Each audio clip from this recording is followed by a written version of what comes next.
चलिए, देखिए क्लास को स्टार्ट करते हैं। कल हमने कुछ बेसिक चीजें डिस्कस की थी ज्योग्राफी के संबंध में। ज्योग्राफी क्या होती है ना, इसके संबंध में जो कुछ प्रमुख व्यक्तित्व हैं उनके बारे में हमने डिस्कस किया था। ठीक है, जैसे कि father of geography, father of modern geography, मानचित्र का सबसे पहले किसने बनाया, ग्लोब का आविष्कार सबसे पहले किसने किया, इंडिया का मैप किसने बनाया, है ना। ये सारी चीजें कल हमने डिस्कस की थी। इसके अलावा कल मैंने आपको एक छोटा सा होमवर्क भी दिया था कि इंडिया में जितने भी 28 राज्य या फिर स्टेट है ना, तो उनके आपको कैपिटल से याद करनी है। तो आपने किए हैं क्या, जल्दी से कमेंट में बता दीजिए मुझे, अमृत जी, है ना, कमेंट में बता दीजिए सारी कैपिटल याद कर ली। ठीक है, इसके अलावा कुछ क्वेश्चन पूछूंगा मैं आपसे, बताइएगा। ठीक है, कमेंट में सबसे पहले बताइएगा कि जो चंडीगढ़ है, ठीक है, चंडीगढ़ कब अस्तित्व में आया था यूनियन टेरिटरी के रूप में, है ना। इसका आंसर आप मुझे चैट बॉक्स में दें। ठीक है, good morning, good morning. Chandigarh कब अस्तित्व में आया था, इसका आप मुझे आंसर दें। इसके अलावा फादर ऑफ मॉडर्न ज्योग्राफी किसे कहा जाता है, फादर ऑफ मॉडर्न ज्योग्राफी किसे कहा जाता है, ये बताइए। ठीक है, कितनी कैपिटल याद होंगे, ठीक है, आपको पूरी 28 कैपिटल मुंह पे रटी होनी चाहिए, है ना। 28 कैपिटल आपको पता होनी चाहिए, कई बार आपको टेबल में जमाने को दे देता है। ठीक है, तो पूरी 28 कैपिटल और 8 यूनियन टेरिटरी जो है इनकी कैपिटल आपको याद होनी चाहिए। जल्दी से 2 क्वेश्चंस के आंसर दीजिए जो अभी मैंने आपसे पूछे हैं, फिर हम क्लास को आगे स्टार्ट करते हैं। ठीक है, 1966, वेरी गुड, है ना। 1966 में चंडीगढ़ यूनियन टेरिटरी बनाया गया था, जब हरियाणा अलग राज्य या फिर सेपरेट रूप के सेपरेट स्टेट के रूप में अस्तित्व में आया। मैंने आपको बताई थी, उसकी छोटी सी स्टोरी भी आपको सुनाई थी। ठीक है, फादर ऑफ मॉडर्न ज्योग्राफी के बारे में बताइए, किसको बोला जाता है।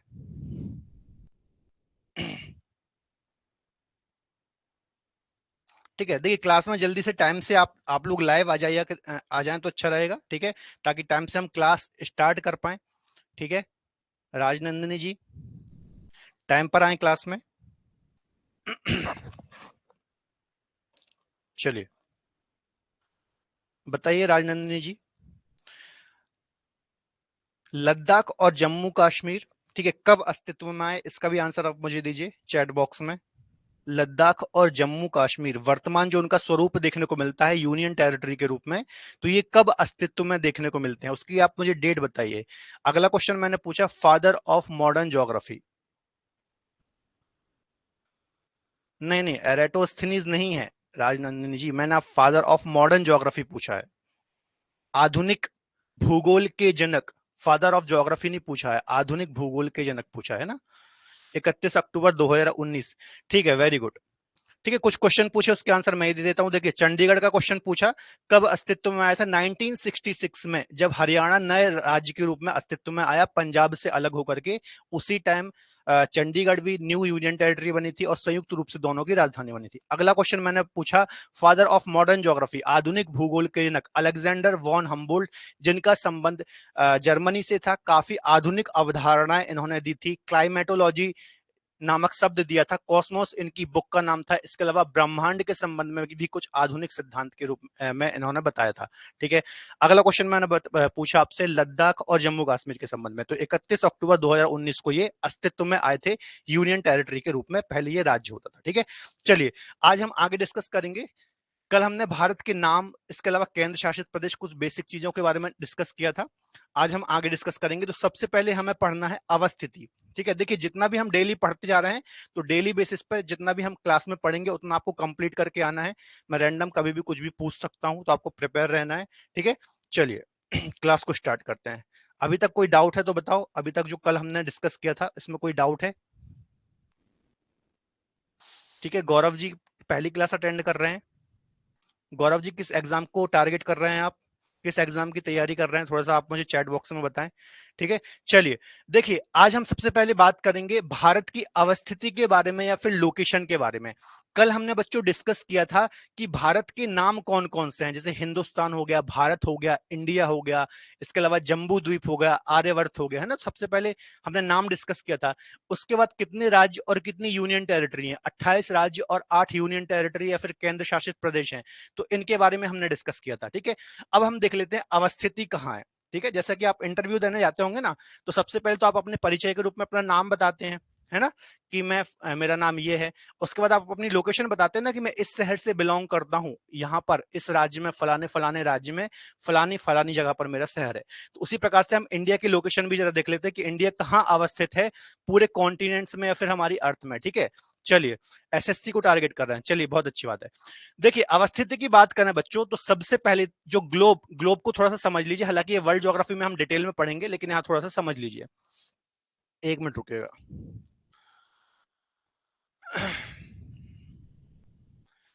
देखिए बच्चों, जो हमारी जो ग्लोब होता है, ठीक है, ग्लोब होता है, तो इसमें दो हेमिस्फीयर होते हैं यार। यदि मैं यहां से बीच से एक लाइन खींच दूं, जिसको हम बोलते हैं 0 डिग्री इक्वेटर, है ना, इसको यदि मैं बीचों बीच से एक लाइन खींच दूं, है ना, तो ये एक लाइन होती है जिसको हम बोलते हैं विषुवत रेखा या फिर इक्वेटर। ठीक है, इसके यदि आप उत्तर में देखेंगे ये वाला पार्ट, है ना, तो इसको हम क्या बोलते हैं, इसको हम बोलते हैं नदर्न हेमिस्फीयर या फिर उत्तरी गोलार्ध। क्या बोलते हैं, नदर्न हेमिस्फीयर या फिर उत्तरी गोलार्ध। ठीक है, विषुवत रेखा के उत्तर में उत्तरी गोलार्ध। विषुवत रेखा के दक्षिण में या फिर साउथ में आप देखेंगे तो इसको हम क्या बोलेंगे बच्चों, इसको हम बोलेंगे सदर्न हेमिस्फीयर या फिर दक्षिणी गोलार्ध। ठीक है, तो ये दो गोलार्ध होते हैं यदि आप अक्षांश रेखाओं के अनुसार देखेंगे। अक्षांश रेखाएं क्या होती हैं अभी मैं आपको समझाऊंगा, देशांतर रेखाएं क्या होती हैं अभी सारी चीजें मैं आपको समझाऊंगा। ठीक है, अभी हम लोकेशन पढ़ने वाले, तो आपको गोलार्धों के बारे में पता होना चाहिए। ठीक है, तो ये हो गया उत्तरी गोलार्ध, ये हो गया दक्षिणी गोलार्ध। इसके अलावा एक और रेखा आती है इस प्रकार से बीचों बीच से।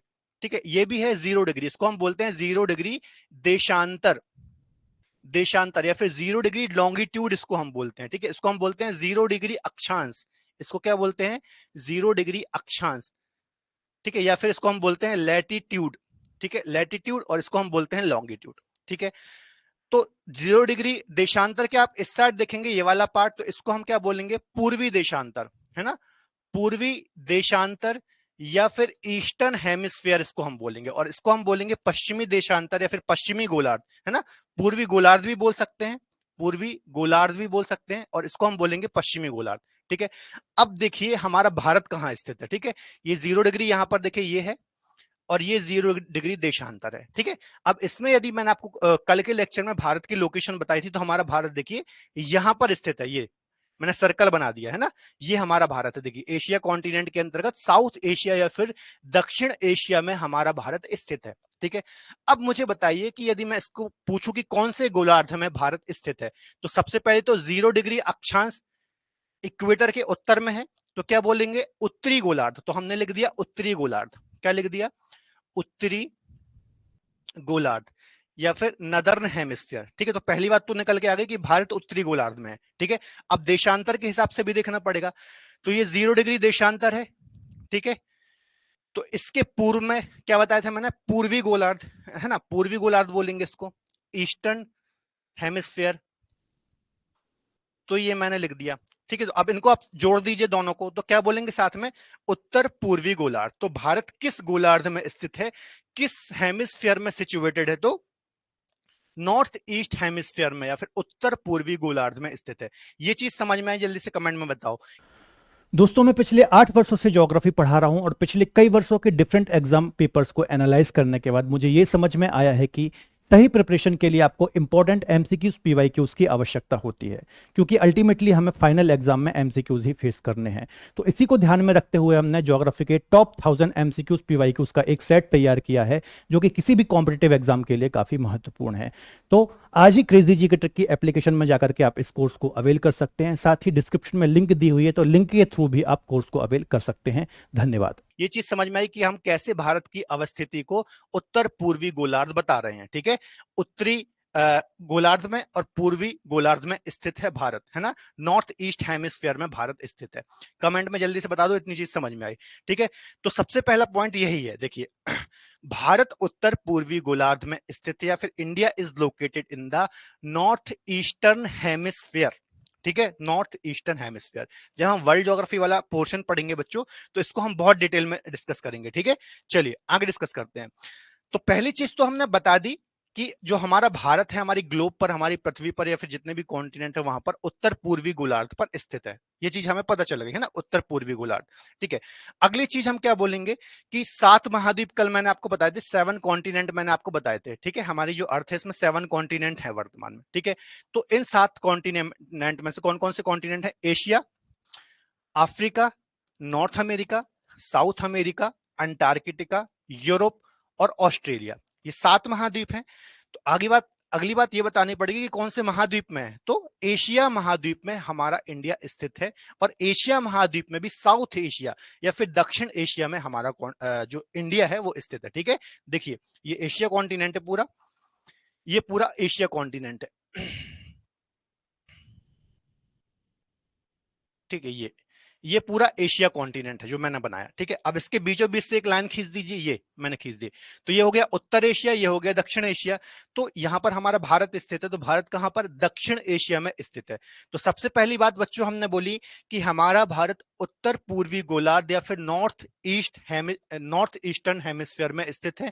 दूसरी बात हमने बोली कि हमारा जो भारत है वो एशिया महाद्वीप में स्थित है और दक्षिण एशिया में स्थित है, या फिर हमारा भारत दक्षिण एशिया में का पार्ट है या फिर स्थित है। ठीक है, दो चीजें समझ में आ गई, दक्षिण एशिया और उत्तर पूर्वी गोलार्ध या फिर नॉर्थ ईस्टर्न हेमिस्फीयर। ठीक है, इसके अलावा एक और चीज यहां पर लिखी है, जो हमारा भारत है वो भारतीय उपमहाद्वीप, इंग्लिश में इसको बोलते हैं इंडियन सब कॉन्टिनेंट का पार्ट है। भारतीय उपमहाद्वीप का मतलब क्या है कि एक महाद्वीप के अंदर महाद्वीप, आप ऐसा बोल सकते हैं महाद्वीप के अंदर एक छोटा महाद्वीप, लेकिन इसको महाद्वीप क्यों बोल रहे हैं इसको जरा आपको समझना पड़ेगा। ठीक है, सबसे पहले समझ लीजिए कि भारतीय उपमहाद्वीप या फिर इंडियन सब कॉन्टिनेंट में कौन कौन से देश आते हैं। ठीक है, इसको सबसे पहले डिस्कस कर लेते हैं। तो भारतीय जो उपमहाद्वीप है बच्चों, इसमें पाकिस्तान, ठीक है ये पाकिस्तान हो गया हमारा भारत, ठीक है ये हमारा भारत। इसके अलावा हमारा पड़ोसी नेपाल, भूटान, बांग्लादेश, श्रीलंका, और यहां पर एक छोटा सा देश है, द्वीपीय देश है जिसको हम बोलते हैं मालदीव। ये मालदीव की विशेषता ये है बच्चों, ये एशिया कॉन्टिनेंट का सबसे छोटा देश है, स्मॉलेस्ट कंट्री है एशिया कॉन्टिनेंट की, अकॉर्डिंग टू एरिया और अकॉर्डिंग टू पॉपुलेशन, दोनों के अकॉर्डिंग यदि आप देखेंगे एशिया कॉन्टिनेंट में तो सबसे छोटा देश है मालदीव। ठीक है, तो ये इतने देश हो गए, कितने? 1 2 3 4 5 6 और 7। तो इंडियन सब कॉन्टिनेंट के अंतर्गत ये 7 देश आते हैं, 7 कंट्री आती हैं, है ना। एग्जाम में क्वेश्चन आएगा भारतीय उपमहाद्वीप में कौन कौन से देश आते हैं। अब जो खासकर तौर पर सिविल सर्विसेज वाले हैं, है ना, स्टेट पीसीएस हो गया, यूपीएससी हो गया, है ना, तो उसमें जो लघु त्रि प्रश्न आते हैं 3 नंबर, अलग अलग जो पीसीएस होती है उसमें अलग अलग मार्क्स के क्वेश्चन आते हैं।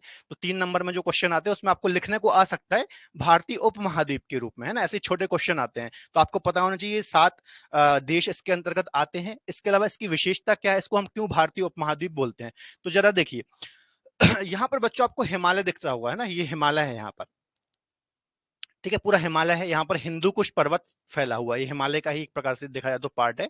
ठीक है, तो ये पूरी जो आपको यहाँ से ये इस प्रकार से संरचना दिख रही है नहीं, ये इसको हम बोलते हैं इंडियन प्लेट, ये जो मैंने आपको बताया ना ये, ठीक है, ये इसको हम बोलते हैं इंडियन प्लेट। ठीक है, इंडियन प्लेट में जो जो देश स्थित हैं या फिर सिचुएटेड हैं, इसके अलावा हिमालय के दक्षिण में हिंद महासागर तक जो ये पूरे देश फैले हुए हैं, ये पूरा आपको भूभाग देखने को मिल रहा है, इसको हम बोलते हैं इंडियन प्लेट, इसको हम बोलते हैं इंडियन प्लेट। अब आपके मन में क्वेश्चन आएगा सर प्लेट क्या होता है, पहले तो प्लेट समझाइए ना आप।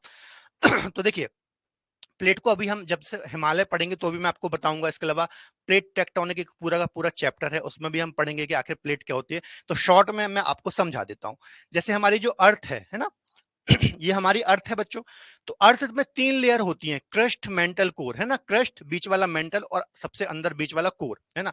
तो ये जो ऊपर वाला क्रस्ट है ना, क्रस्ट, तो ये क्रस्ट जो होता है बच्चों, इसमें करीब 100 से लेकर के या फिर आप ऐसा बोल लीजिए 50 से लेकर के 200 किलोमीटर मोटी परत ऊपर की, जो ये ऊपर की कम 200 किलोमीटर एवरेज मोटी जो परत है, मतलब 50 से 200 बोल लीजिए एवरेज, हम इसको लेकर के चलते हैं। ठीक है, तो ये जो ऊपरी परत है ये अनेक भागों में विभक्त है, मतलब ऐसा मान लीजिए एक प्लेट ये है, एक प्लेट ये है, एक प्लेट ये है ना, थोड़ा सा आप 3D में इसको एज्यूम कीजिए, है ना। तो ये प्लेट है क्या है, इसके अंदर जो ये वाला पार्ट है ना, इसके नीचे जो इसको हम बोलते हैं स्थल मंडल। जो ये प्लेट है ना, इसको हम बोलते हैं स्थल मंडल, ऐसा मान के चलिए, है ना। इसके नीचे ये जो मैं आपको डॉट डॉट से बना रहा हूं, ये मान लीजिए इसको हम बोलते हैं दुर्बलता मंडल। क्या बोलते हैं इसको हम? दुर्बलता मंडल, दुर्बलता मंडल, ठीक है। एस्थेनोस्फीयर इसको हम बोलते हैं, दुर्बलता मंडल, एस्थोनोस्फीयर, ठीक है। तो ये जो प्लेट है बच्चों, अब जो ये दुर्बलता मंडल है ना, ये प्लास्टिक फॉर्म में है, मतलब यहां पर लावा तैर रहा है। आपको पता होगा पृथ्वी अंदर से बहुत ज्यादा गर्म है ना। जब पृथ्वी का निर्माण हुआ तो ये आग का गोला थी, मतलब ऊपर से भी गर्म थी, पूरी की पूरी गर्म थी, लेकिन धीरे धीरे ये ठंडी होना स्टार्ट हुई और वर्तमान में ऊपर से ठंडी हो चुकी है। लेकिन वर्तमान में ये है ना, अंदर से भी अभी ये धधक रही है, या फिर गर्म है, या फिर आग का गोला है, ठीक है। तो इसी एस्थेनोस्फीयर में, दुर्बलता मंडल में, ये प्लेटें क्या करती हैं? मूव होती हैं। कुछ प्लेटें एक दूसरे से कोलाइड करती हैं, आसपास आती हैं। कुछ प्लेटें एक दूसरे से दूर जाती हैं, और कुछ प्लेटें क्या करती हैं? घर्षण करती हैं। तीन प्रकार की चीजें होती हैं, देखिए। कुछ प्लेटें क्या होती हैं? एक दूसरे के पास आती हैं, इस प्रकार से कोलाइड करती हैं। कुछ प्लेटें एक दूसरे से दूर जाती हैं, है ना, और कुछ प्लेटें इस प्रकार से जाती हैं, एक ऊपर जा रही है, एक दूसरे। तो यहाँ पर संघर्षी प्लेट किनारा इसको हम बोलते हैं। इनको अभी हमें डिटेल में नहीं पढ़ना, ये जब हम टॉपिक पढ़ेंगे तो वहां पर हम डिटेल में डिस्कस करेंगे, ठीक है।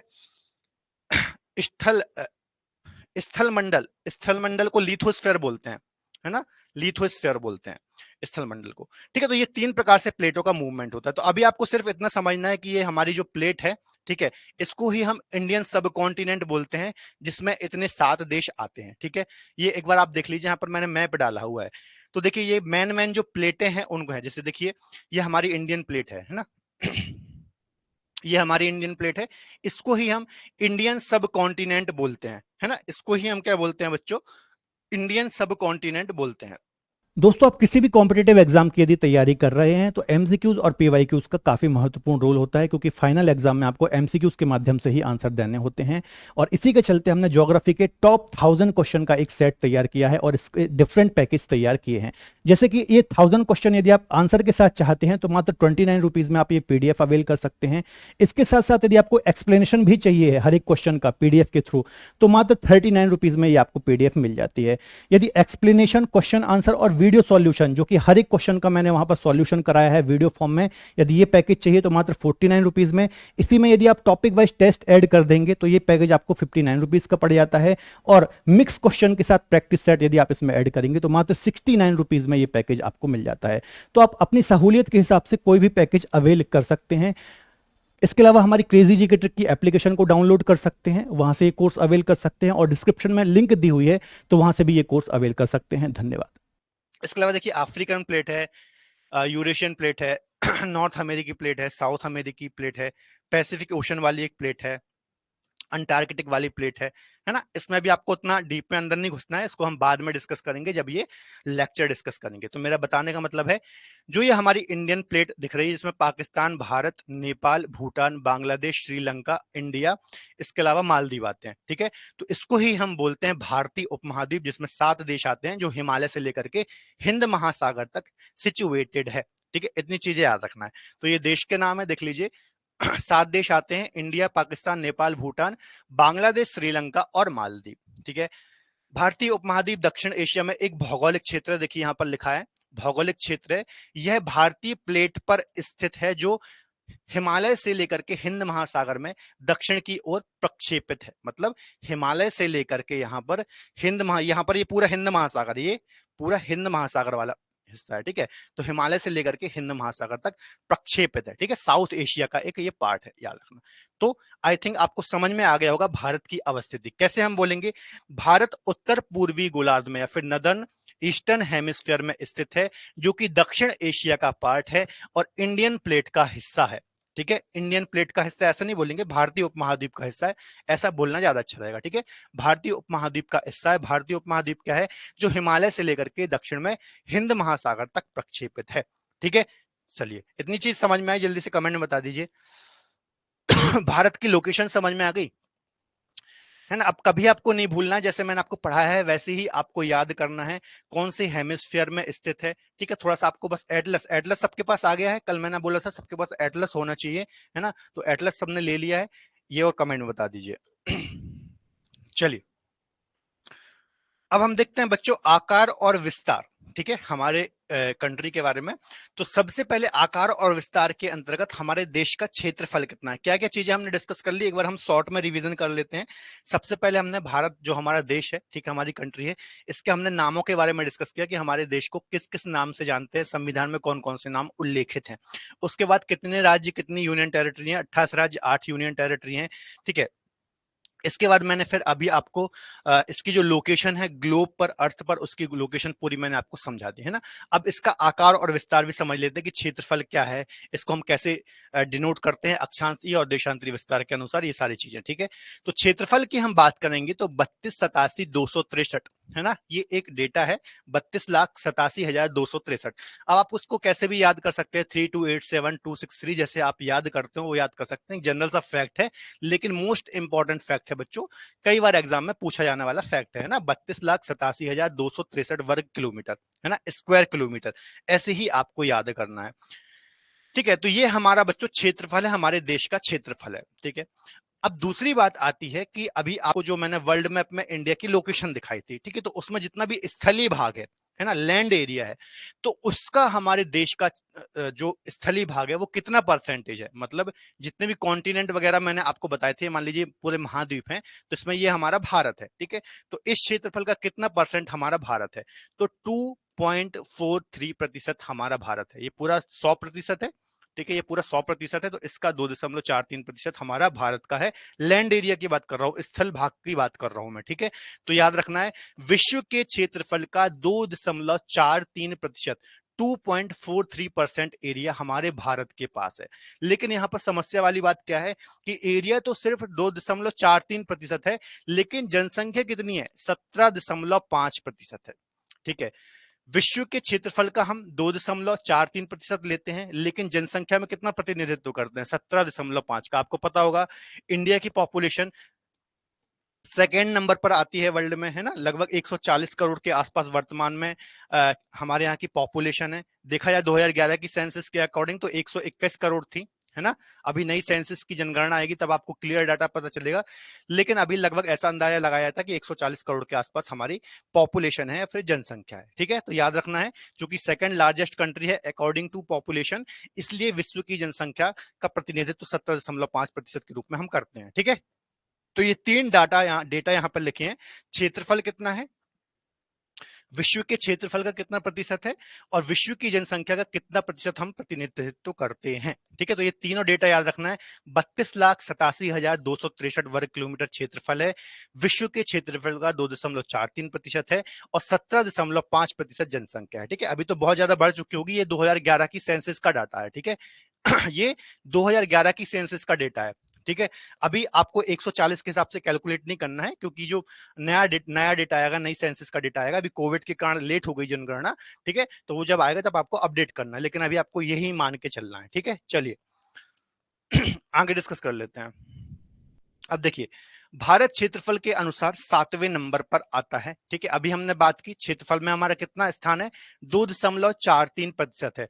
तो विश्व में हमसे कौन कौन से ऐसे देश हैं जो ज्यादा क्षेत्रफल वाले हैं, या फिर हमसे एरिया में बड़े हैं, ठीक है, क्षेत्रफल में बड़े हैं, तो कौन कौन से देश हैं। तो इस प्रकार से हमारा देश 7वें नंबर पर आता है, 7th पोजीशन में आता है। इससे बड़े 6 देश और हैं, तो आपको ये जानना जरूरी है कि वो 6 देश कौन से हैं जो एरिया में हमसे बड़े हैं, ठीक है। तो इनको भी हम एक बार डिस्कस कर लेते हैं कि कौन कौन से ये 6 देश हैं।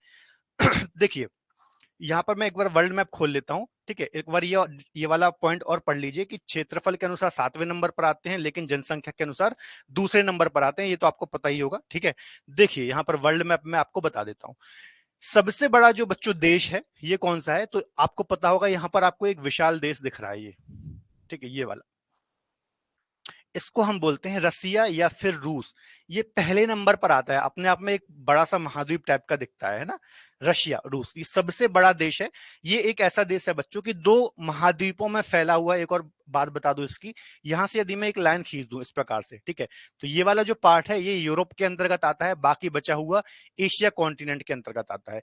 तो रसिया एक ऐसा देश है जो 2 महाद्वीपों में फैला हुआ है, इसका कुछ पार्ट यूरोप कॉन्टिनेंट में आता है और मैक्सिमम पार्ट इसका भौगोलिक रूप से एशिया कॉन्टिनेंट में आता है। हालांकि यदि इसको देखेंगे राजनीतिक रूप से तो ये यूरोप में आता है, क्योंकि इसकी कैपिटल मॉस्को जो है वो यूरोप वाले पार्ट में आती है। इसके अलावा मैक्सिमम जो जनसंख्या है वो इसी हिस्से में निवास करती है, इसलिए ये यूरोप के अंतर्गत आता है। ठीक है, वो सब हम बाद में डिस्कस करेंगे जब मैं आपको कॉन्टिनेंट वगैरह पढ़ाऊंगा। तो पहला देश तो हो गया कौन सा, रूस। दूसरे नंबर पर आता है बच्चों, यहां पर देखिए एक ये ब्लू कलर से आपको ये देश दिख रहा होगा, ये है ना, नॉर्थ अमेरिकी कॉन्टिनेंट के अंतर्गत इस देश का नाम है कनाडा। क्या, कनाडा या फिर कनाडा इसको हम बोलते हैं, जहां पर पंजाबी भाई हमारे जाकर के रहते हैं, है ना, आपने सुना ही होगा। तो अकॉर्डिंग टू एरिया दूसरे नंबर पर कनाडा आता है। तीसरे नंबर पर नॉर्थ अमेरिका कॉन्टिनेंट में ही एक यहाँ पर देश है, ये अलास्का वाला रीजन है, ये यूएसए का, ये दोनों एक ही हैं। ठीक है, तो ये आता है, ये आता है थर्ड नंबर पर। ठीक है, ये आता है थर्ड नंबर पर यूएसए, ये भी नॉर्थ अमेरिकी कॉन्टिनेंट का एक देश है ना।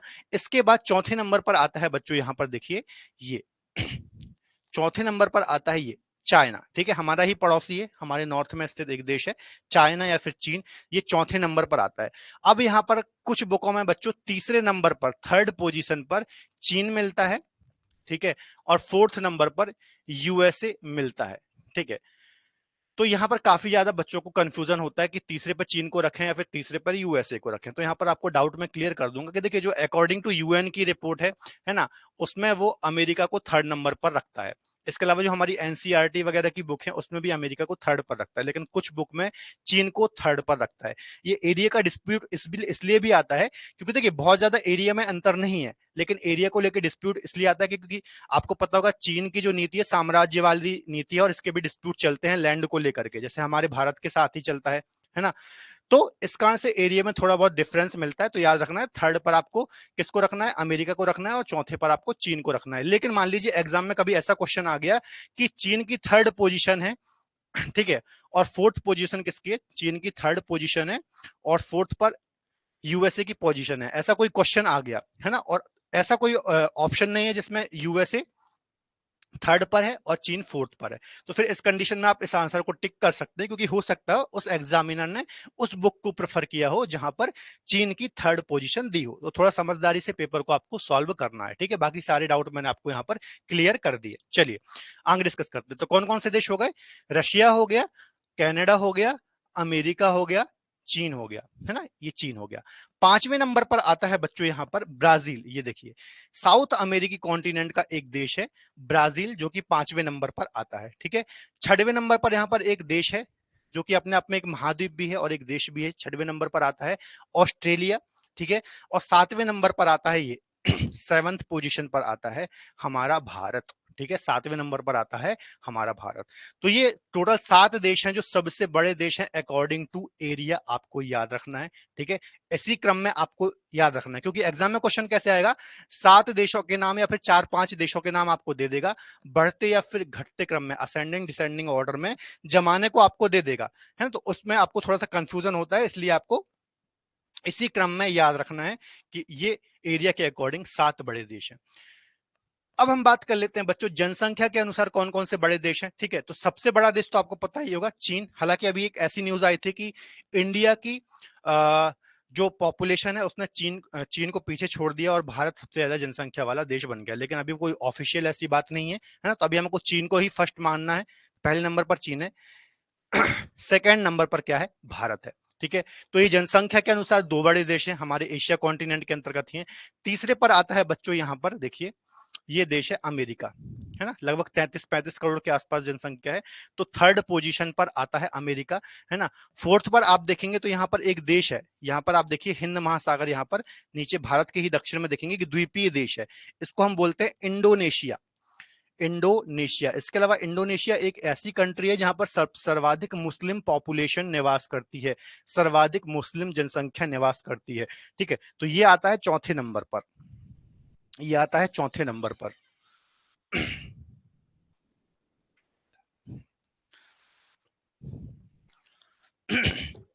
ठीक है, चौथे नंबर पर आता है। उसके बाद आता है बच्चों पाकिस्तान, हमारा पड़ोसी है, पांचवें नंबर पर यहां पर पाकिस्तान है, ये पांचवें नंबर पर आता है, फिफ्थ पोजीशन पर आता है। ठीक है, और छठवें नंबर पर आता है यहां पर बांग्लादेश है शायद, नहीं ब्राजील, ब्राजील यहां पर आप देखेंगे, सॉरी हाँ यहां पर देखिए ये ब्राजील, ये आता है 6वें नंबर पर। तो ये 5-6 देश आपको पता होना चाहिए। अब देखिए जनसंख्या क्या होती है, घटती बढ़ती रहती है, तो समय के साथ थोड़ा सा आपको अपडेट करके चलना है ना, क्योंकि कुछ देश जैसे आप देखेंगे पहले क्या होता था, यहाँ पर पाकिस्तान नीचे आता था, ब्राजील ऊपर आता था, लेकिन अभी पाकिस्तान की जनसंख्या ज्यादा हो गई है ना, तो थोड़ा सा आपको अपडेट करके चलना है। ठीक है, तो चीन, भारत, अमेरिका, यहाँ पर देखिए लिखा है चीन, Bharat, America, Indonesia, Pakistan, Brazil, ये 6 बड़े देश हैं अकॉर्डिंग टू पॉपुलेशन या फिर जनसंख्या के अनुसार। महाद्वीपों की यदि आप बात करेंगे बच्चों, तो महाद्वीप में एशिया महाद्वीप ऐसा है जिसकी सर्वाधिक पॉपुलेशन है ना, ये जो एशिया महाद्वीप है हमारा, ये पहले नंबर पर आता है एरिया के अकॉर्डिंग भी, एरिया के अकॉर्डिंग भी और पॉपुलेशन के अकॉर्डिंग भी, जनसंख्या के अकॉर्डिंग भी। तो ये पॉइंट भी आपको याद रखना है। ठीक है, चलिए इतना समझ में आया, जल्दी से कमेंट में बता दो।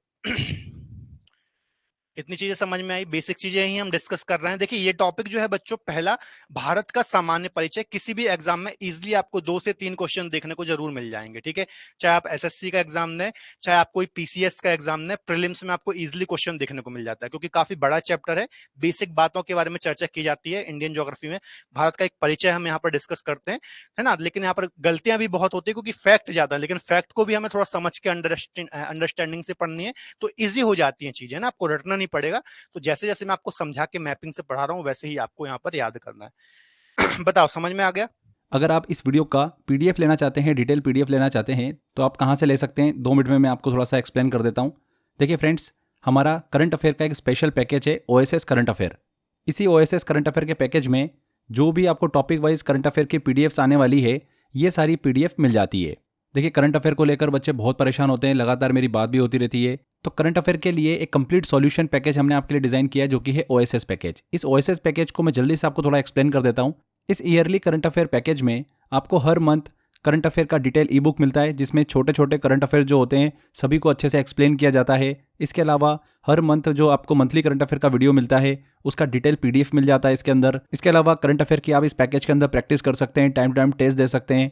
जितनी भी मैराथन्स चैनल के ऊपर डलती है, यूट्यूब चैनल के ऊपर, उन सभी मैराथन्स का पीडीएफ आपको इस पैकेज में मिल जाता है। Topic wise current affair series जो होती है हमारी, उसका पीडीएफ आपको यहाँ पर मिल जाता है। करंट अफेयर की शंखनाद बुक का अपडेटेड पीडीएफ आपको यहाँ पर पैकेज में अवेलेबल हो जाता है। लेटेस्ट जो भी एग्जाम होती है, उनके अंदर जो भी करंट अफेयर्स पूछे जा रहे हैं, क्या पैटर्न फॉलो हो रहा है, उन क्वेश्चंस का कलेक्शन भी आपको इस पैकेज के अंदर प्रोवाइड किया जाता है। तो कंप्लीट सॉल्यूशन हमने आपके लिए बनाया करंट अफेयर का। बार बार बच्चे परेशान होते हैं, तो आप एक पैकेज ले लीजिए और करंट अफेयर की टेंशन बिल्कुल खत्म कर लीजिए। ठीक है, जितने भी करंट अफेयर के वीडियोस आते हैं यूट्यूब के ऊपर, सभी का पीडीएफ आपको इसी पैकेज के अंदर प्रोवाइड कर दिया जाता है। तो बार बार आपको अलग से सर्च करने की जरूरत नहीं होती है कि कोई नया वीडियो आया है तो मैं उसको अपने कलेक्शन में ऐड कर लूँ। अगर आपने इस पैकेज को एनरोल कर रखा है तो आपको ऑटोमेटिकली पीडीएफ अपडेट हो जाता है। फ्रेंड्स, सबसे अच्छी बात, इंग्लिश एंड हिंदी दोनों लैंग्वेज में ये पैकेज अवेलेबल है आपके लिए। तो इसको एनरोल कर सकते हैं आप, 0 रुपये में एनरोल कर सकते हैं। 99 रुपीज़ का पैकेज है। 99 रुपीज़ आप जब पे करते हैं तो जो अमाउंट है 99 रुपीज़ का, वो आपके आईडी पर क्रेडिट हो जाता है। उसको आप अदर पैकेज के साथ में यूज़ कर सकते हैं। जैसे मान लो आपको 100 आर जीएस लेना है, तो 100 आर जीएस में आप फ्लैट 99 रुपीज़ जो है वो माइनस कर सकते हैं। तो इस तरीके से ये पैकेज आपको 0 रुपये में मिल जाता है। अगर आप ये पैकेज एनरोल करना चाहते हैं तो डिस्क्रिप्शन बॉक्स और कमेंट बॉक्स में लिंक दे रखा है, वहां पर क्लिक कर आप इसको एनरोल कर सकते हैं। इसके अलावा crazy GK trick application and root application download कर लीजिए, वहां पर आपको ऑप्शन मिल जाएगा। तो चलिए, तो एक बार हम पहले रिवीजन करेंगे, है ना, क्या क्या हमने डिस्कस कर लिया। सबसे पहले हमने भारत के नाम देखे, है ना, इंडिया, हिंदुस्तान, भारत, आर्यवर्त, जम्बूद्वीप, ये 5-6 नाम हमने डिस्कस किए थे, है ना। इसके अलावा संविधान में कौन कौन से नाम वर्णित हैं, ये हमने डिस्कस किया, है ना। 28 राज्य, 8 यूनियन टेरिटरी के बारे में डिस्कस किया। खासतौर पर 28 राज्य मैंने आपको होमवर्क दिए थे, और 8 यूनियन टेरिटरी के बारे में मैंने डिस्कस कराया था, ठीक है, जिसमें मैंने कुछ इंपॉर्टेंट पॉइंट भी डिस्कस कराए थे। उसके बाद फिर हमने भारत की लोकेशन के बारे में डिस्कस किया कि भारत कहां पर अवस्थित है, तो उत्तर पूर्वी गोलार्ध, नॉर्थ ईस्टर्न हेमिस्फीयर में स्थित है, ये चीज हमने डिस्कस की। दक्षिण एशिया का पार्ट है, और दक्षिण एशिया में भी भारतीय उपमहाद्वीप या फिर इंडियन सब कॉन्टिनेंट का पार्ट है, ये सारी चीजें हमने डिस्कस की आज, ठीक है। उसके बाद मैंने इसकी आपको अवस्थिति को समझाया, है ना, भारत की अवस्थिति को हमने देखा, क्षेत्रफल देखा इसका हमने कि 32,87,263 वर्ग किलोमीटर। या फिर आपको इसको जैसे याद करना चाहिए, देखिए एक डेटा है, जनरल सा फैक्ट है, जैसे आप याद करना चाहिए, मोबाइल नंबर के जैसे याद करना चाहते हो तो मोबाइल नंबर के जैसे याद कर लीजिए, 32,87,263 ऐसे याद करना है, ऐसे कर लीजिए, है ना, आपके ऊपर है। विश्व के कुल लैंड एरिया का या फिर भूभाग वाले क्षेत्रफल का 2.43% है। इसके अलावा जनसंख्या का 17.5% कवर करता है। अकॉर्डिंग टू एरिया 7वां नंबर आता है, according to population second largest country है हमारी इंडिया, ठीक है। तो ये है। इसके अलावा एक यूएन की रिपोर्ट थी, यहां पर देखिए सॉरी, संयुक्त राज्य की रिपोर्ट के मुताबिक 2027 तक भारत की आबादी चीन से ज्यादा होगी। लेकिन अभी रिसेंट में ही एक न्यूज आ गई थी, वो कितनी ऑथेंटिक न्यूज थी मुझे नहीं पता, है ना।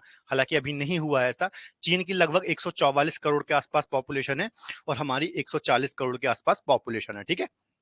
याद रखना, यूएन का डेटा है कि 27 तक हम क्रॉस कर देंगे उनकी पॉपुलेशन को, ठीक है। चलिए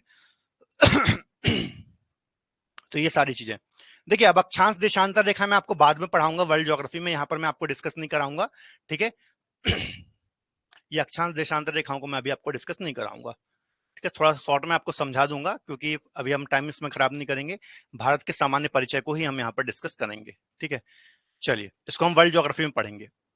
देखिए अब हम भारत का बच्चों अन्य पॉइंट देख लेते हैं कि भारत की यदि आपको पर्टिकुलर लोकेशन बतानी हो ना, क्योंकि हमारी पृथ्वी इतनी बड़ी है, ये हमारी पृथ्वी है, 7 लगभग महाद्वीप है ना, 200 से ज्यादा कंट्री है ना। तो यदि आप पर्टिकुलर कोई लोकेशन बताना चाहें भारत की, है ना, तो अक्षांश देशांतर रेखाएं होती है, इनको जरा समझ लीजिए। देखिए ये हमारी पृथ्वी है, तो इस प्रकार से जो बच्चों हमारी पृथ्वी पर रेखाएं खींची गई हैं, सबसे पहली बात तो जो ये रेखाएं हैं, ये काल्पनिक रेखाएं हैं। कैसी रेखाएं हैं? काल्पनिक रेखाएं हैं, है ना, इमेजिनरी लाइन है ये, ठीक है। इन रेखाओं को, जो ये लेटी हुई रेखाएं आपको दिख रही हैं, इनको हम बोलते हैं अक्षांश रेखाएं। क्या बोलते हैं? शॉर्ट में अभी आपको समझा रहा हूं, ज्यादा डिटेल में आपको मैं नहीं समझाऊंगा, है ना। इसको हम वर्ल्ड ज्योग्राफी में डिटेल में पढ़ेंगे। इनको हम बोलते हैं अक्षांश रेखाएं या फिर लैटिट्यूड। क्या बोलते हैं? अक्षांश रेखाएं या फिर लैटिट्यूड हम इनको बोलते हैं। कुछ रेखाएं इस प्रकार से खींची जाती हैं, इस प्रकार से, ठीक है। इनको हम बोलते हैं देशांतर रेखाएं। इनको हम क्या बोलते हैं? देशांतर रेखाएं या फिर लॉन्गिट्यूड, है ना। देशांतर रेखाएं या फिर लॉन्गिट्यूड, इनको हम बोलते हैं लैटिट्यूड, है ना। अब ये रेखाएं जो हैं बच्चों, ये काल्पनिक रेखाएं हैं, मतलब ऐसा नहीं कि सच में खींच दिया गया है इनको, बस मान लिया गया है कि यहां से ये रेखा जाती है, यहां से ये रेखा जाती है। काल्पनिक रेखाएं। कुछ इंपॉर्टेंट रेखा जैसे 0 डिग्री, इसको हम बोलते हैं, जो पृथ्वी को दो बराबर भागों में, दो हेमिस्फीयर में डिवाइड करती है, इसको हम बोलते हैं क्या? विषुवत रेखा। क्या बोलते हैं? विषुवत रेखा या फिर इक्वेटर बोलते हैं, है ना। बीचों बीच से जो खड़ी लाइन जिसको हम बोलते हैं 0 डिग्री देशांतर, इसको हम बोलते हैं ग्रीनविच रेखा, है ना, जिससे पूरी पृथ्वी का समय डिसाइड किया गया है। ग्रीनविच रेखा। इसके अलावा कुछ और रेखाएं होती है, जैसे कि 23.5 डिग्री उत्तरी अक्षांश, जिसको हम कर्क रेखा बोलते हैं, आपने स्कूल में भी पढ़ा होगा। 23.5 डिग्री दक्षिणी अक्षांश, इसको हम मकर रेखा बोलते हैं, ठीक है। ये सारी चीज, तो ये कुछ रेखाएं होती हैं। अब इन रेखाओं का काम क्या है, ये भी जरा समझ लीजिए। जो अक्षांश रेखाएं होती हैं बच्चों, इस प्रकार से जो खींची जाती हैं, इनका काम क्या होता है? कोई भी देश, यदि मान लीजिए ग्लोब है ना, ग्लोब में यहाँ पर जैसे हमारा भारत यहाँ कहीं पर स्थित है, ठीक है। यहाँ पर अमेरिका है, ठीक है, यहाँ पर यूरोपियन कंट्रीज हैं, यहाँ ऑस्ट्रेलिया है, यहाँ पर अफ्रीका के कुछ देश आपको देखने को मिल जाएंगे, है ना। तो किसी भी देश की यदि आपको लोकेशन बतानी हो ना पर्टिकुलर, तो अक्षांश रेखाओं की हेल्प लेके और देशांतर रेखाओं की हेल्प लेकर के आप इनकी लोकेशन बता सकते हैं, ठीक है। जैसे कि जो अक्षांश रेखाएं होती है, 1-1 डिग्री पर खींची जाती है ना, जैसे 1 degree, 2 degree, 3 degree, 4 degree, 5 degree, इस प्रकार से, ठीक है। इस प्रकार से ये खींची जाती हैं। तो ये 90 रेखाएं ऊपर होती हैं और 90 रेखाएं नीचे होती हैं, ठीक है। और प्लस एक इक्वेटर, तो ये 181 टोटल रेखाएं होती हैं, जिनको हम बोलते हैं अक्षांश रेखाएं या फिर लैटिट्यूड, ठीक है। इनकी हेल्प लेकर के हम किसी भी देश की, किसी भी राज्य की, किसी भी स्थान की लोकेशन बता सकते हैं, ठीक है। तो इसी प्रकार से भारत की यदि हम लोकेशन देखें बच्चों, ठीक है, तो भारत की जो लोकेशन है उसको हम बोलते हैं 8 डिग्री 4 मिनट से लेकर के 37 डिग्री 6 मिनट उत्तरी अक्षांश, और 68 डिग्री 7 मिनट से लेकर के 97 डिग्री 25 मिनट पूर्वी देशांतर। अब ये कैसे हुआ, इसको भी समझ लीजिए। जो भारत का बच्चों ये लास्ट वाला पॉइंट है, सबसे दक्षिणी पॉइंट है ना, इसको हम बोलते हैं कन्याकुमारी, है ना। अभी हम देखेंगे भारत का सबसे सदर्न मोस्ट पॉइंट जो मैनलैंड का है, उसको हम बोलते हैं कन्याकुमारी। तो यहां से जो रेखा जा रही होगी, ये वाली, ठीक है, तो ये जो रेखा है इसको हम बोलते हैं 8 डिग्री 4 मिनट, ठीक है। ये ग्लोब बना दिया, ये 0 डिग्री हो गया, 1 2 3 4 5 6 7 8, है ना। तो यहां पर हमारा जहां भारत है, तो वहां से ये 8 डिग्री की लाइन जा रही है, ठीक है, दक्षिणी पॉइंट से। और यहां से जो लाइन जा रही है बच्चों, ये वाली, है ना, उत्तरी पॉइंट से, इसको हम बोलते हैं इंदिरा कॉल।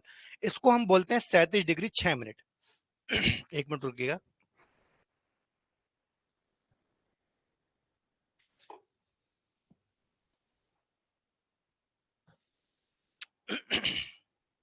ठीक है, इसको हम बोलते हैं 37 डिग्री 6 मिनट। ठीक है, तो हम कैसे बोलेंगे भारत का जो अक्षांशीय विस्तार है ना, इनको हम क्या बोल रहे थे, अक्षांश रेखाएं बोल रहे थे, है ना। तो भारत का जो अक्षांशीय विस्तार है वो 8 डिग्री 4 मिनट से लेकर के 37 डिग्री 6 मिनट उत्तरी अक्षांश है।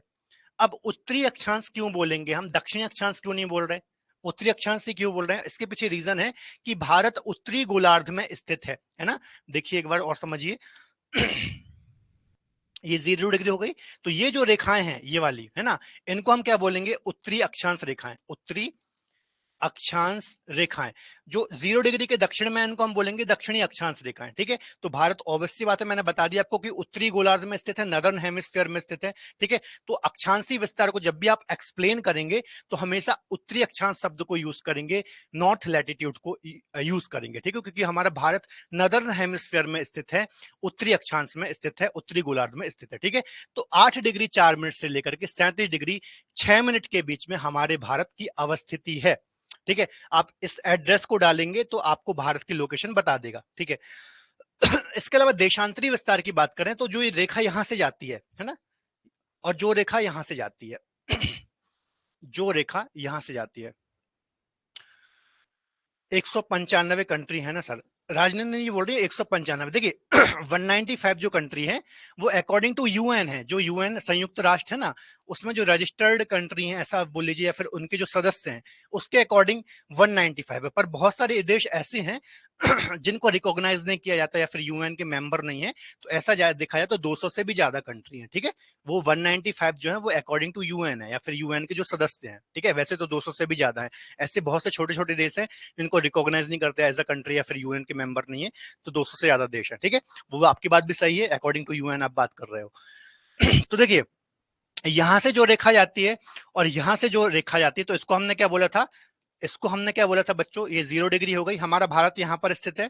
ठीक है, यहां पे स्थित है, तो यहां से जो रेखा जा रही है इसको हम बोलते हैं 68 डिग्री 7 मिनट, और इसको हम बोलते हैं 97 डिग्री 25 मिनट। ठीक है, अब हमारा भारत किस हेमिस्फेयर में था, पूर्वी गोलार्ध में था, तो इसको हम क्या बोलेंगे, पूर्वी देशांतर। मैंने बोला था ना भारत की अवस्थिति, इसको हम क्या बोलेंगे, पूर्वी गोलार्ध, और इसको हम क्या बोलेंगे, उत्तरी गोलार्ध। बोला था ना उत्तर पूर्वी गोलार्ध में भारत स्थित है। ठीक है, तो देशांतर रेखाओं की जब भी आप बात करेंगे तो पूर्वी देशांतर शब्द यूज करेंगे, अक्षांशों की बात करेंगे तो उत्तरी अक्षांश शब्द यूज करेंगे, और देशांतर की बात करेंगे तो पूर्वी देशांतर यूज करेंगे। ठीक है, क्योंकि भारत उत्तर पूर्वी गोलार्ध में स्थित है। तो भारत की लोकेशन को कैसे आप बोलेंगे बच्चों, भारत की अवस्थिति 8 डिग्री 4 मिनट से 37 डिग्री 6 मिनट उत्तरी अक्षांश तथा 68 डिग्री 7 मिनट से लेकर के 97 डिग्री 25 मिनट पूर्वी देशांतर के मध्य में स्थित है। हो तो ठीक फ्रेंड्स, है, मैंने आप सभी के लिए 100 आवर जीएस का एक कोर्स डिज़ाइन कर रखा है। इस कोर्स के अंदर फ्रेंड्स मैंने आपको 8 सब्जेक्ट कंप्लीट कराए हैं। अलग अलग सब्जेक्ट हमको जीएस में पढ़ना होते हैं, जैसे कि history, geography, polity, economics, art and culture, sports, multiple subjects हमको कवर करना होते हैं। वो सारे सब्जेक्ट इस 100 आवर जीएस के अंदर मैंने आपको प्रोवाइड करे हैं, क्योंकि जीएस के साथ में सबसे बड़ी प्रॉब्लम ये होती है कि इसका सिलेबस कंप्लीट करना एंड उसका प्रॉपर रिविजन भी करना। इस 100 आवर जीएस के कोर्स में मैंने आपको ट्रिक के माध्यम से, एग्जाम्पल, कॉन्सेप्ट एंड हमने इमेजिनेशन के थ्रू चीज़ों को समझा है। इस कोर्स में आपको वीडियो लेक्चर के साथ साथ में class notes and mock test भी दिए गए हैं। ये मॉक टेस्ट बहुत इंपॉर्टेंट है, जो कि प्रीवियस ईयर क्वेश्चन को दिमाग में रखते हुए मैंने डिजाइन करे हैं। मैक्सिमम क्वेश्चन आपको इन्हीं मॉक टेस्ट से एग्जाम में देखने को मिलेंगे। 2 साल की वैलिडिटी के साथ में इस कोर्स को मैंने हिंदी एंड इंग्लिश मिक्स में आपके लिए डिजाइन किया है, जिससे कि सभी स्टूडेंट इसका फायदा ले सकें। इस कोर्स को आप एनरोल कर सकते हैं मात्र 999 रुपीज़ में, जिसमें आपको 7 से 8 सब्जेक्ट जीएस के अंदर कवर हो जाते हैं। कोर्स के बारे में और अगर आपको डिटेल लेना है तो स्क्रीन पर दिए गए नंबर पे भी आप कॉल कर सकते हैं। एनरोल करने के लिए फ्रेंड्स डिस्क्रिप्शन बॉक्स और कमेंट बॉक्स में लिंक दे रखा है, वहाँ पर क्लिक कर आप इस कोर्स को एनरोल कर सकते हैं। इसके अलावा क्रेजी जी के ट्रिक एप्लीकेशन डाउनलोड कर लीजिए, वहाँ पर फाउंडेशन कोर्स में कोर्स बाय अक्षय सर में आपको ऑप्शन मिल जाएगा। तो छोटी सी इन्फॉर्मेशन थी, आई थिंक आपके लिए काफ़ी ज़्यादा हेल्पफुल होने वाली है। चलिए वापस आते हैं हमारे लेक्चर पर। ठीक है, ये पूरा एड्रेस हो गया भारत का। ठीक है, याद रखना, यहां गड़बड़ मत करना, उत्तरी अक्षांश और पूर्वी गोलार्ध। अब इसको याद कैसे करेंगे, है ना, मोबाइल नंबर जैसे याद कर लो, 8437 6 68 7 97 25। जैसे मोबाइल नंबर याद करते हैं ना, 8437 6 68 7 97 25। ठीक है, मोबाइल नंबर जैसे आपको याद करना है, याद हो जाएगा। ठीक है, तो इतना चीज समझ में आई, उत्तरी अक्षांश। नहीं, मान्यता नहीं दी गई बच्चों, वो यूएन के मेंबर हैं, है ना, कंट्री 200 से ज्यादा है, एग्जैक्ट डेटा मुझे नहीं पता, लेकिन 200 से ज्यादा है। वो 195 लगभग मेंबर हैं यूएन के। यूनाइटेड नेशन एक संस्था है वैश्विक लेवल पे, आपको पता होगा, है ना।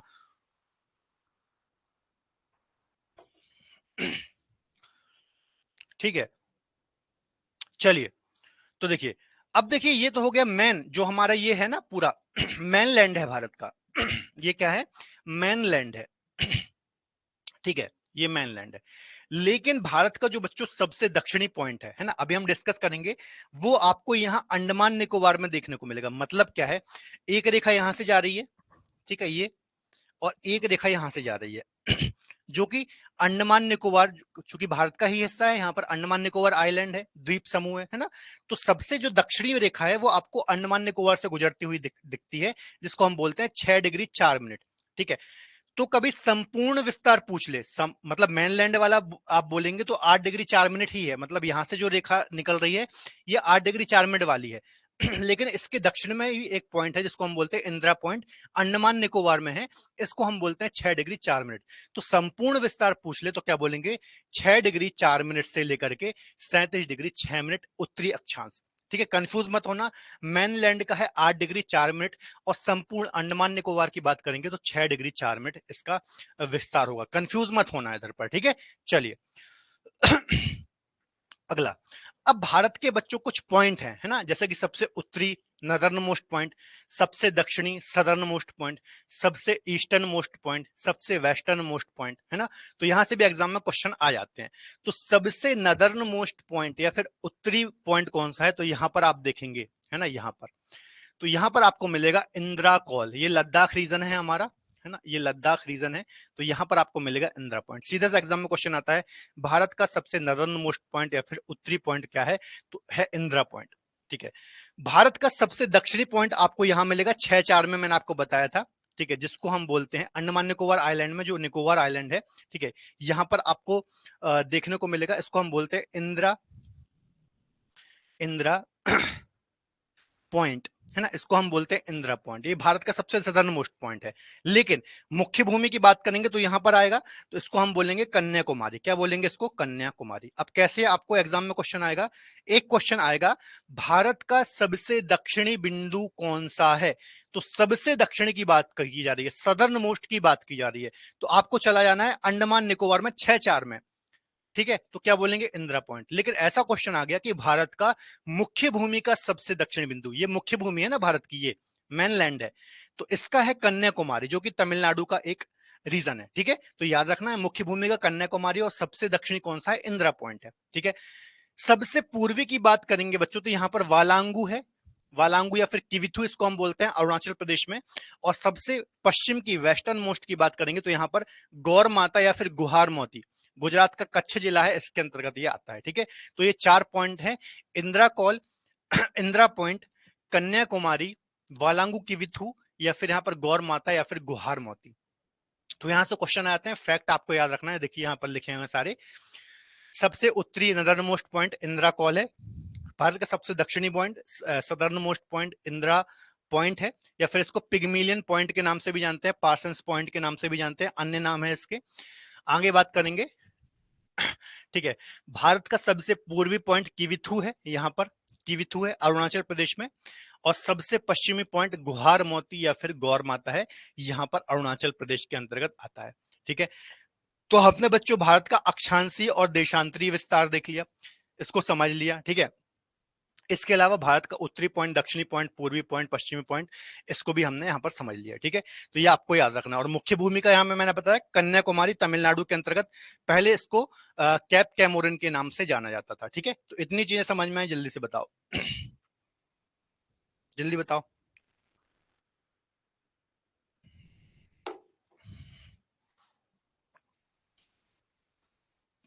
ठीक है, बताओ जब तक हम और डिस्कस करते हैं। ठीक है, तो ये कन्याकुमारी होगा, ये सब समझ में आ गया ना, 8-4, इसको हम 8-4 बोलते हैं कन्याकुमारी, इसको हम बोलते हैं 6-4 इंदिरा पॉइंट, है ना, इसको हम 37-6 बोलते हैं इंदिरा कॉल, है ना, 68-7 97-25 इसको बोलेंगे, 97-25 इसको हम बोलेंगे 68-7। ठीक है, ये वही है, सबसे लास्ट वाले पॉइंट है। ठीक है, चलिए इसके अलावा कुछ पॉइंट और देख लीजिए। भारत की उत्तर से दक्षिण, साउथ से नॉर्थ की जो लंबाई है ये कितनी है?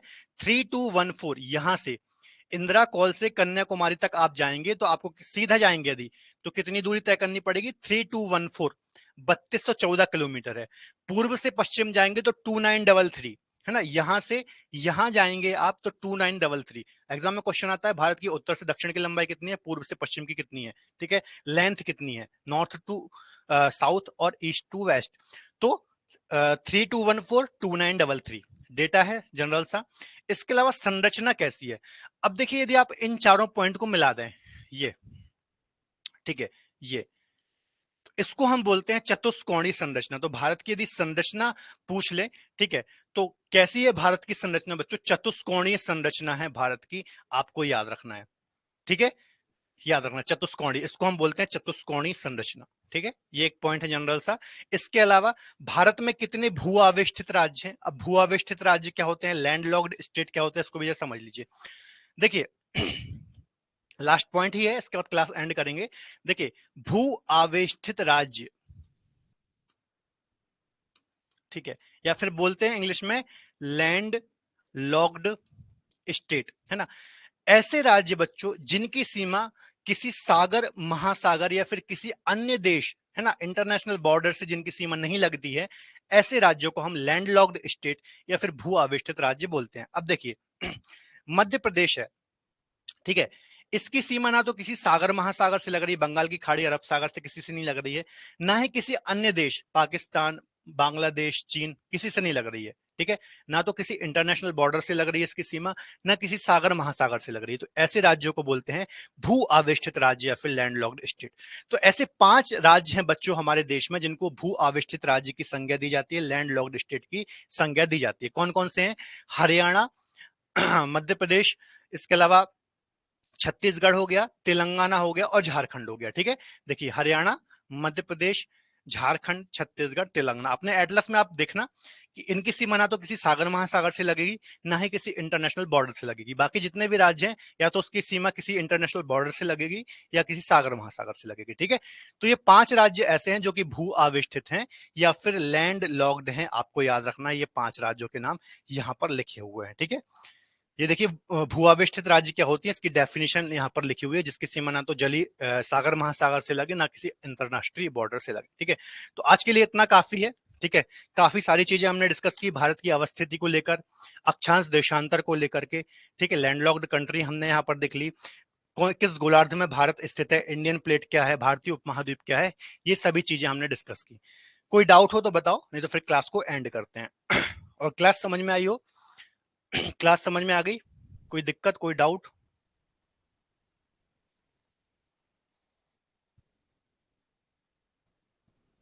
अमृत, राजनंदिनी, गौरव, बताओ। जितना भी अभी तक हमने बच्चों पढ़ा है कल की क्लास में और आज की क्लास में, ये मैं बहुत स्लो इसलिए पढ़ा रहा हूं, पहला चैप्टर ही है और अभी हम 1-2 दिन और इसको पढ़ेंगे। क्यों? इसका रीजन है कि एग्जाम के दृष्टिकोण से बहुत ज्यादा इंपॉर्टेंट है, ठीक है। इससे लघुत्तरीय प्रश्न 3 से 4, 3 से 5, 10 मार्क्स के क्वेश्चन आपको एग्जाम में देखने को मिल जाएंगे, ठीक है, यदि रिटर्न एग्जाम है, मेंस का एग्जाम है। इसके अलावा प्रीलिम्स में बहुत ज्यादा यहाँ पर क्वेश्चन बनते हैं, ठीक है। ये थोड़ा सा आप देख लेना, अमरुद जी, है ना, चतुष्कोणियों को एग्जैक्ट क्या बोलते हैं इंग्लिश में, ठीक है। मेरा भी थोड़ा सा हिंदी मीडियम है, थोड़ा आप इसको चेक कर लेना एक बार क्या बोलते हैं, ठीक है। चलिए और कोई डाउट? अमरुद जी इसको आप थोड़ा सा चेक कर लेना नेट पे, है ना, ठीक है।